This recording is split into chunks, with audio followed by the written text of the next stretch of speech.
We got Renee in Calgary on the line. What's your question? Oh, hi, guys. Thanks for taking my call.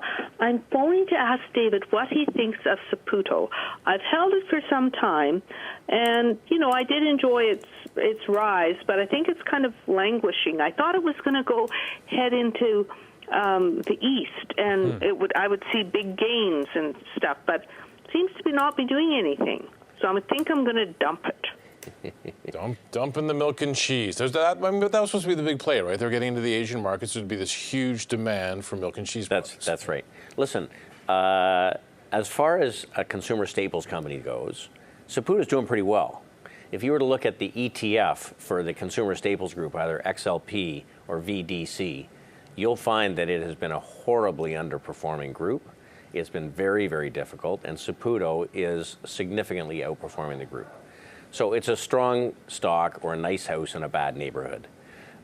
They are growing, and they do have opportunities to grow. So if you want to have something in the consumer staples space, Saputo fits the bill. It's a great company. I just think that there may be better sectors to focus in an economy that's growing quite nicely and earnings surprising quite nicely to the upside in general. Okay, we have Mary in Simcoe, Ontario. What's your question, Mary? Good evening. I am happily holding Fairfax right now, and it's making higher highs and higher lows, but I wonder how long my happiness will last. What do you think of its future? Thank you. Okay, well, Mary, when we own Fairfax, really you own a big investment company. They take the float, they invest it the best way they can in private and public entities, and generate a return based on what they think the macro environment is going to be.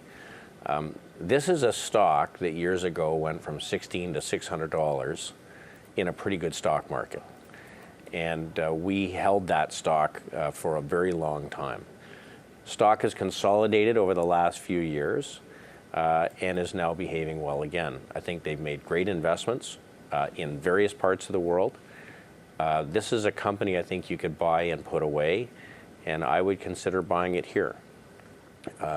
It's a very well-run, diversified portfolio, and I do think that there's upside.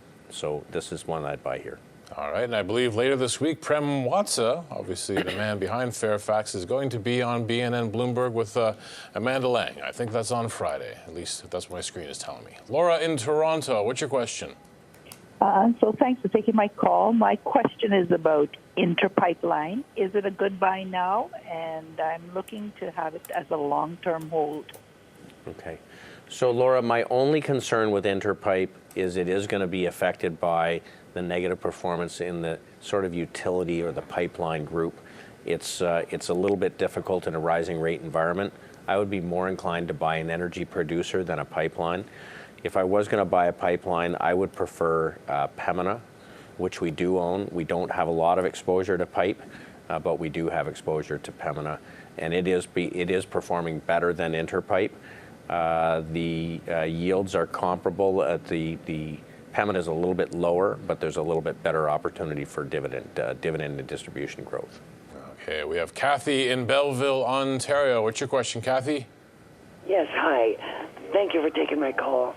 I would like to ask David's opinion on OpenText. Would he be comfortable buying it at this point? Thank you. So I want to admit something here. Every one of us has a few companies that have just treated them poorly over time. And while OpenText has had lots of success over time, I've never had success as a shareholder. You've never been along for the ride. And we buy it, and the fundamentals look good, and it just has been prone to some pretty big gaps lower over time. The stock is a little bit volatile. We own a little bit. I'm hesitant to be overly bullish here. Fundamentally, it looks very attractive. It's not expensive. I would probably choose a Microsoft over an OpenText or an Adobe over an OpenText. So I am cautiously optimistic. But if it were to trade below $32, I'd be gone. 32 US, I'd be gone. You'd be out of it as a stop. Yeah, that's your stop there, because it is. You look at even the past year; it's a pretty choppy ride on this one all the time. Yeah, it's a tough one. People like to think they can time things sometimes. It's a tough one. It's in the right sector, and the financials look good. I've had a rough go myself over time in the stock, so I'm probably a little bit cautious. A little cautious on that one. The Street says 14 buys, 1 hold, and 1 sell on OpenText. They have a 12-month target price of $54.82. That would be 24% upside from where we closed today. Now, conversely, stock trades above $36, $37 US. It's Then you're breaking in. out. Yeah. You'd want to add to it. You got your marks, all right? David has set the marks. We're going to be back after the short break. Top picks are coming up next.